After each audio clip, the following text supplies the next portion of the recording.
Hello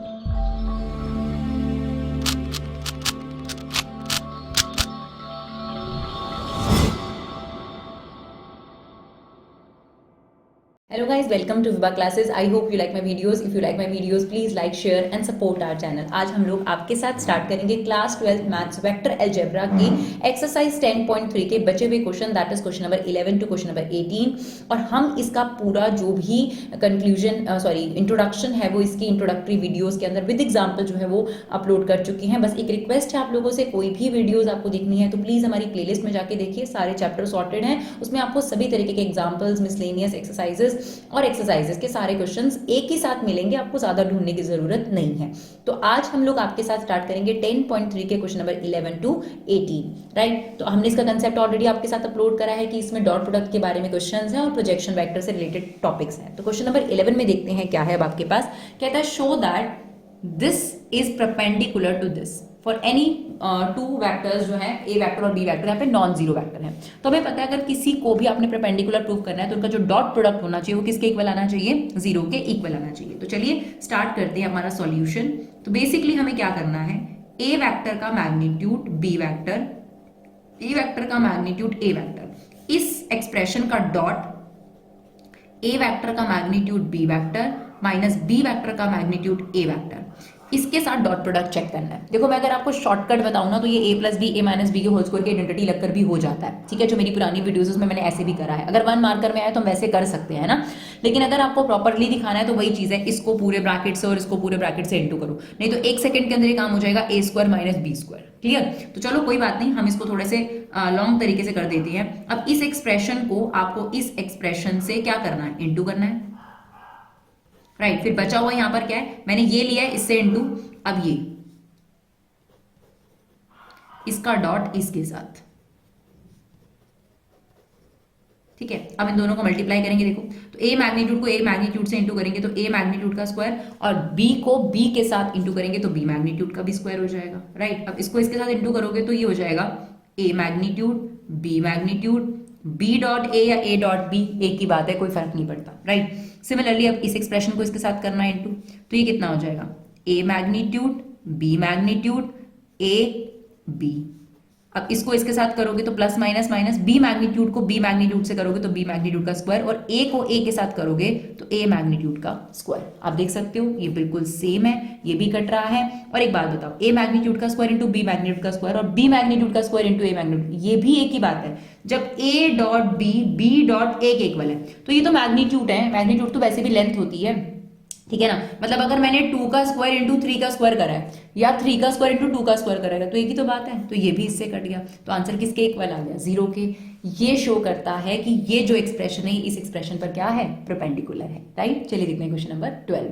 आपको ये कहता है क्वेश्चन नंबर 12 में कि ए डॉट ए जो है वो जीरो है and A dot B zero है। कहता है what can you conclude about the vector B vector, ठीक है।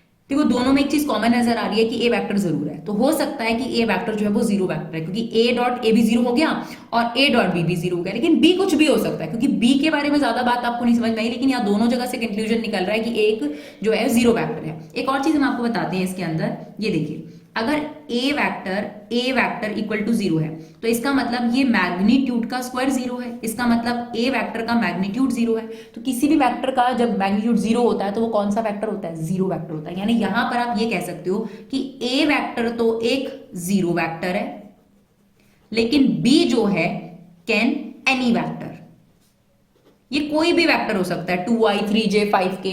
जब उसे आपने जीरो वेक्टर के साथ डॉट किया होगा ये इसलिए जीरो हो गया होगा क्योंकि ए क्या है, जीरो वेक्टर है। अब बताओ अगर ए वेक्टर ऐसे रहा हो 0i plus 0j plus 0k, है ना, और बी वेक्टर रहा हो 2i 3j 4k, आप उसे डॉट करोगे तो वो जीरो ही तो आएगा। तो B can be any vector here, but A जो है उसको लेकर हम श्योर हो गए कि ए यहां पर एक जीरो वेक्टर है, राइट। चलिए क्वेश्चन नंबर 13 बहुत अच्छा क्वेश्चन है, तो चलिए इंपॉर्टेंट क्वेश्चन में से आता है, if A B C are unit vector.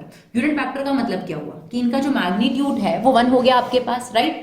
तो इसका मतलब हमें दे रखा है कि ए वेक्टर का मैग्नीट्यूड और बी वेक्टर का मैग्नीट्यूड और सी वेक्टर का मैग्नीट्यूड दैट इज 1, क्लियर। और आपको कहता है कि A dot B dot A plus B plus C का जो सम है, यानी तीनों वेक्टर को जब हमने प्लस किया that is equal to zero vector, ठीक है। Find the value of this, clear. तो अब ध्यान दीजिएगा हम यहाँ पर हमेशा आइडेंटिटीज का यूज करने की कोशिश करेंगे। तो यहाँ पर a प्लस बी प्लस सी के होल स्क्वायर की आइडेंटिटी का यूज करेंगे। तो जब भी आप मैग्नीट्यूड लगा देते हैं किसी भी वेक्टर पर, ऐसे ना, तो बेसिकली क्या हो जाता है कि आपको a plus B plus C into में a plus B plus C का फॉर्मूला खोलना पड़ेगा, ठीक है ना। डायरेक्टली अगर हम बात करें तो इसका हम फटाफट से फॉर्मूला लगा सकते हैं a प्लस बी प्लस सी के होल स्क्वायर की identity which is a square. और जब भी हम वेक्टर का स्क्वायर करते हैं तो मैग्नीट्यूड का स्क्वायर होता है वेक्टर का नहीं, तो a का स्क्वायर प्लस b का स्क्वायर प्लस c का स्क्वायर, स्क्वायर के केस में magnitude plus 2ab plus 2bc plus 2ca। Normal जैसे हमें एक फॉर्मूला आता है बिल्कुल वही यूज करा हमने। अब देखिए इसकी वैल्यू क्या दे रखी है आपको, 0। तो अगर हम 0 का स्क्वायर करें तो ये क्या रहेगा, 0। अच्छा a मैग्नीट्यूड की वैल्यू कितनी दे रखी है, 1। 1 का स्क्वायर 1 होता है, सेम 1 1। इन तीनों में से आप 2 कॉमन ले सकते हो, तो ये बचेगा a dot b b dot c c dot a। Clear. तो ये कितना हो गया आपके पास, 3 3 यहां जाकर माइनस हो गया, और ये है twice of a dot b dot c and c dot a। ये 2 यहां जाकर डिवाइड हो जाएगा आपके पास, तो कितना आ जाएगा, -3/2 is equal to a dot b dot c and c dot a। Is it okay. चलिए देखते हैं क्वेश्चन नंबर 14। हाँ जी, क्वेश्चन नंबर 14 में क्या कहता है, if either a vector is 0 और b vector is 0 then a dot b is 0। हाँ, ये बात ट्रू है कि अगर इन दोनों में से कोई भी एक वेक्टर 0 होगा तो उसका डॉट 0 होगा, दैट इज ट्रू, इसमें कोई डाउट ही नहीं है।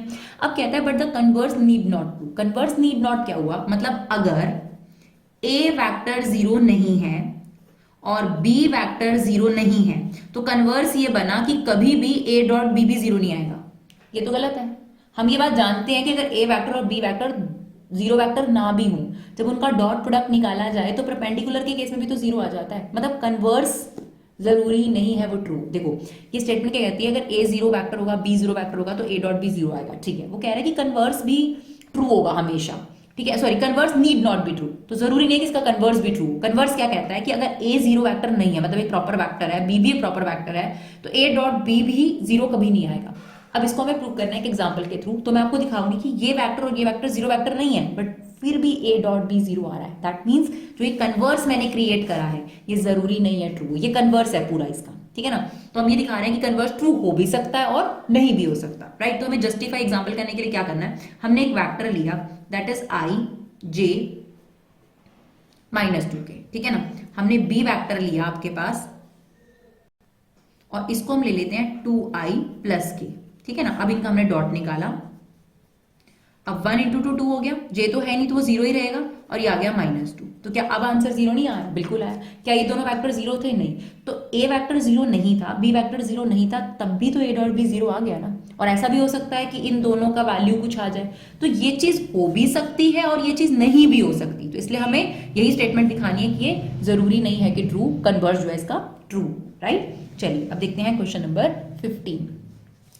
If A B C are, ये आपको वर्टिसेस दिया और आपको कहता है एंगल ए बी सी निकालो। तो वही चीज है कि आपको दो वेक्टर्स के बीच में एंगल निकालना है, पर सबसे जरूरी है कि अगर आपको ए बी सी के बीच में एंगल निकालना है तो आपको पहले ए बी वेक्टर और बी सी वेक्टर फ्रेम करना पड़ेगा। अब देखिए जो सबसे जरूरी चीज है ना, इसमें आपने क्या ध्यान रखनी है। अब आपको पता है कि कोई भी ट्राइंगल जो होता है उसमें ये रेज होते हैं, राइट। तो बेसिकली आपको ए बी नहीं बी ए वेक्टर निकालना है, और क्या निकालना है, बी सी वेक्टर निकालना है। तो चलो फटाफट से हम निकाल लेते हैं। सबसे पहले बी ए वेक्टर। अब बी ए वेक्टर निकालने के लिए क्या करना पड़ता है, ए में से बी को क्या करना पड़ेगा, आपको माइनस करना पड़ेगा।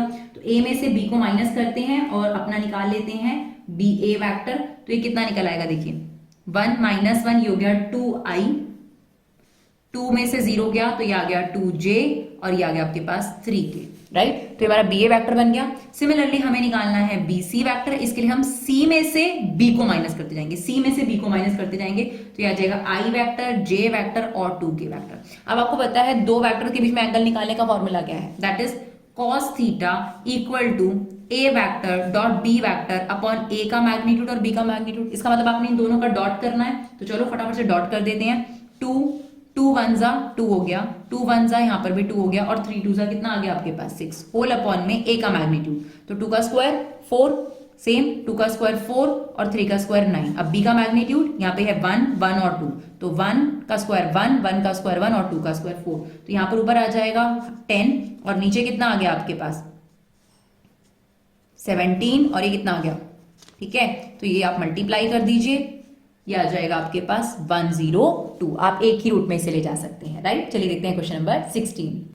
चलिए क्वेश्चन नंबर 16 में कहता है show the points are collinear. देखिए कोलिनियर प्रूव करने के आपके पास दो तीन तरीके हैं, ठीक है, 3D में भी एक तरीका आएगा, लेकिन वेक्टर की अगर मैं बात करूं तो वेक्टर में मैं कौन सा तरीका इस्तेमाल करती हूं, मैं सबसे पहले आपके पास ए बी वेक्टर फ्रेम कर लूंगी और BC वेक्टर फ्रेम कर लूंगी। तीसरा तरीका भी होता है, सॉरी दूसरा तरीका भी होता है, उसमें क्या होता है, पहले ए बी वेक्टर निकलेगा, BC वेक्टर निकलेगा और CA वेक्टर निकलेगा, क्लियर, और फिर उन तीनों के मैग्नीट्यूड निकलेंगे, यानी लंबाई निकलेगी। दो का सम तीसरे के अगर इक्वल आ जाए तो उसे बोलते हैं कि ये कोलिनियर है। कोलिनियर का मतलब एक ही लाइन पर लाई करते हैं, राइट। और हमारे पास कोलिनियर का एक और तरीका है, अगर हम ये प्रूव करना चाहते हैं तो 3D वाला तरीका हम बाद में देखेंगे, सॉरी वो वाला यहाँ नहीं लिख सकता क्योंकि यहाँ पॉइंट्स हैं। पॉइंट्स कोलिनियर का मतलब वही होता है कि आपको ये प्रूव करना है कि ये पॉइंट्स कोलिनियर है, राइट। 3 पॉइंट्स कोलिनियर है तो आपको एक लाइन पे प्रूव करना है, और अगर आपके पास पैरेलल प्रूव करना हो वो दूसरा कोलिनियर आपके पास हो जाएगा। तो अगर आप चाहें, वैसे तो अगर हम बोलें कि एक लाइन एक दूसरी लाइन के पैरेलल कैसी होती है तो वो एक कंसाइड हो तो भी आप कोलिनियर प्रूव कर सकते हैं। तो यहाँ पर हम कौन सा तरीका कर रहे हैं, हम AB वेक्टर निकालेंगे, BC वेक्टर निकालेंगे, जैसे मान लीजिए AB वेक्टर, BC वेक्टर और AC वेक्टर निकालेंगे, फिर तीनों का मैग्नीट्यूड निकालेंगे। तो सबसे पहले एक काम करते हैं, AB वेक्टर निकालते हैं, BC वेक्टर और CA वेक्टर। तो AB वेक्टर कैसे निकलेगा, B में से A के पॉइंट माइनस कर दो, 2 में से 1 माइनस करेंगे, 6 में से 2 माइनस करेंगे, 3 में से 7 माइनस करेंगे और IJK लगा देंगे, राइट। तो ये कितना आ जाएगा 1 4 और ये कितना आ जाएगा -4। तो आपके पास AB वेक्टर क्या तैयार हो गया, minus, that is I 4J and 4K। Now BC vector कैसे निकलेगा, C में से B को माइनस कर दो, 3 10 -1 में से इसे माइनस कर दो और IJK लगा दो, तो ये आ जाएगा हमारे पास 2I minus J, sorry it's 2I minus J and K। फिर CA वेक्टर के लिए क्या करना है, A में से C को माइनस कर दो, राइट। तो ये आ जाएगा हमारे पास -I plus 3J plus 5K। अब इनका मैग्नीट्यूड निकाल लो, AB का मैग्नीट्यूड कितना हो जाएगा, 1 का स्क्वायर, 4 का स्क्वायर 16, और आपके पास, एक मिनट थोड़ा सा ये गलत हो गया, सॉरी, ये आपके पास आएगा, ये आपके पास है ABC वेक्टर है हमारे पास I plus 4J minus 4K, और ये हमारे पास आएगा 2I 8J minus 8K, sorry. तो ये आ गया आपके पास 1 16 प्लस 16 दैट इज √33। सिमिलरली हमें BC वेक्टर का मैग्नीट्यूड निकालना है, तो ये आ जाएगा हमारे पास same 1 16 plus 16 that is √3। Last हमें निकालना है AC वेक्टर का या CA वेक्टर का मैग्नीट्यूड, तो ये हमारे पास आ रहा है 2 का स्क्वायर 4 दैट इज 64 प्लस 64, तो ये हो जाएगा 132। तो अब इसके प्राइम फैक्टर्स करेंगे तो ये बाहर आ जाएगा आपके पास 2√33। इसका मतलब क्या है कि जो AB का मैग्नीट्यूड है और जो BC का मैग्नीट्यूड है वो CA के मैग्नीट्यूड के इक्वल है। अगर ऐसा होता है ना कि दो की लेंथ तीसरे के इक्वल हो जाए तो वो तीनों पॉइंट्स क्या होते हैं, हमेशा कोलिनियर होते हैं, राइट। चलिए अब क्वेश्चन नंबर 17 में क्या करना है, show that these vector form the vertices of right angle triangle. तो राइट एंगल ट्राइंगल के लिए आपको क्या करना पड़ेगा, वही है, पहले इन वेक्टर्स को फ्रेम करना पड़ेगा, क्योंकि ये पॉइंट वेक्टर है आपके पास, ABC वेक्टर है, तो पहले आपको AB वेक्टर निकालना पड़ेगा, BC वेक्टर निकालना पड़ेगा, CA वेक्टर निकालना पड़ेगा, और इन तीनों के मैग्नीट्यूड का स्क्वायर चाहिए हमें, राइट। तो पहले हम AB वेक्टर निकाल रहे हैं, तो for example this is A vector, B vector और ये हमारे पास है C वेक्टर। तो AB वेक्टर के लिए क्या करेंगे, B में से A को माइनस कर देंगे, ये देखिए ये हो जाएगा